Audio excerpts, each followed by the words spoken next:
leer dañ taxawoon di ko xeex le président Diomaye ni rangoo ñu baadoolo dootu siim cere buur te incha allah avec ce régime rangoo ñu baadoolo dootu siim cere buur.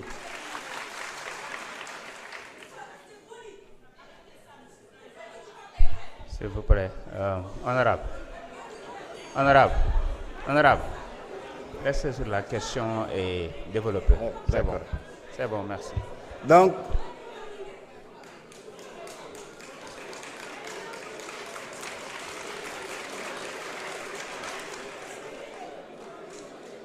Donc lii mooy réew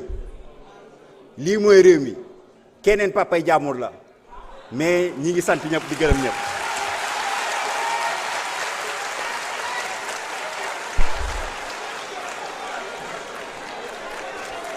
Merci, c'est bon.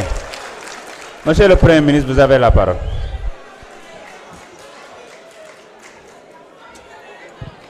Merci, Monsieur le Président de l'Assemblée. Je donne la parole à Monsieur Cheikh Diba, ministre des Finances, pour 3 minutes sur la question de la surimposition des salaires ou des revenus des enseignants.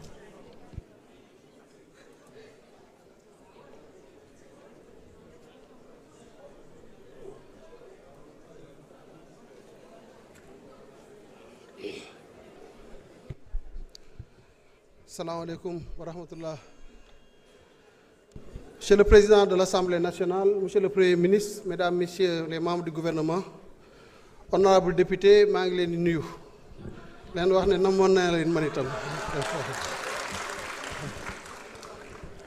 Alors, le Premier ministre me demande de répondre à la question des surimpositions sur les salaires, question qui est revenue très souvent ici à l'hémicycle. Je pense qu'à l'occasion de la session budgétaire, nous avons eu à répondre plusieurs fois même à cette interpellation. Mais la répétition étant pédagogique, je vais reprendre l'exercice, essayer de donner les explications qui sied. Li ma ciy wax rek mooy, je puis vous assurer que sur le rappel des enseignants, il n'y a pas de surimposition. Il y avait une surimposition à l'époque, parce que li ko waraloon mooy dañuy dajale des revenus constitué sur plusieurs années. Nous faisons sur une année et on applique l'imposition sur cette année-là. On a considéré que c'était une injustice et qu'il fallait corriger. La correction a été opérée. Les revenus constitués par des rappels ne sont plus imposés sur une année, mais plutôt sur une période maximale de 4 ans, conformément effectivement à l'équité fiscale.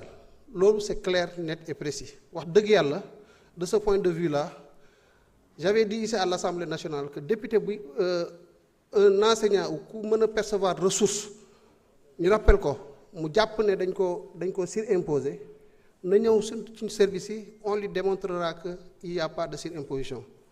Léegi nag je vais faire une petite précision parce que un agent day passer d'un statut à un autre. Nekkoon un contractuel ñu régulariser ko dans la fonction publique mu war a émarger au Fonds national de retraite war a am ay cotisations te loolu c'est pas une imposition, c'est une constitution de revenus futurs pour bu demee à la retraite. Ce qu'il faut considérer, c'est que rappel yi dañ koy imposer correctement sur la période, sur le nombre d'années de constitution de ces revenus-là.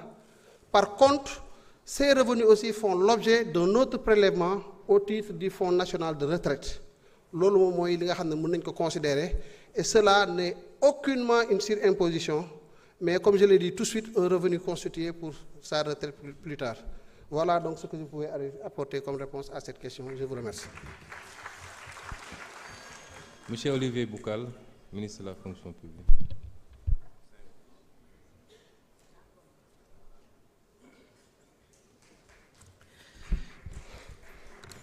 Merci, Monsieur le Président de l'Assemblée nationale, Monsieur le Premier ministre, Mesdames, Messieurs les membres du gouvernement, honorables députés.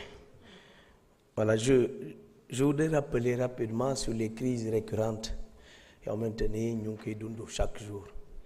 Ma fàttali ni Sénégalais que on est dans un contexte particulier, c'est que daaw au 1er mai, nous avons signé un pacte de stabilité avec les syndicats.